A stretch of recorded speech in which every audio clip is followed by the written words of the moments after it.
if I just wrote them and read them myself, it wouldn't be the same as sending them to Denise Imbeau, where she says, "Oh, that's funny. I like that."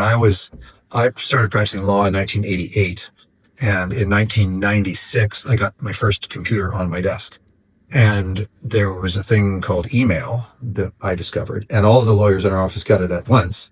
And we saw this email function, and we all started writing limericks to each other within our office. We thought this was a good way to spend our time as professionals in downtown Vancouver.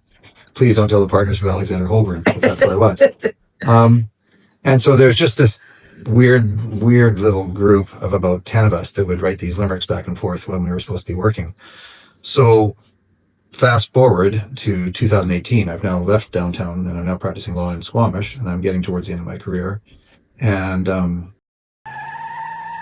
is in office, and I just started to write limericks about him, and they were ways of coping, just ways of coping. They're mental health. I would just sit there and say, how can I, in a lighthearted way, make fun of or point out the terrible parts about this man? And there's a lot of terrible parts about this man.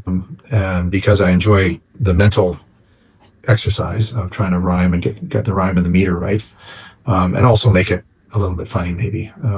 And it's just fun. And then I send it to people like you and your daughter, and you laugh at them. And so that makes my day. I believe I've written about 3,600 limericks. Wow. Since then. And I would say north of 2,000 of them have been about Trump or his administration.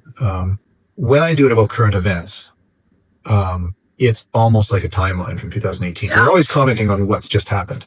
So you can track these limericks through, and if you just look at the ones that are about current events, you're getting a real good idea.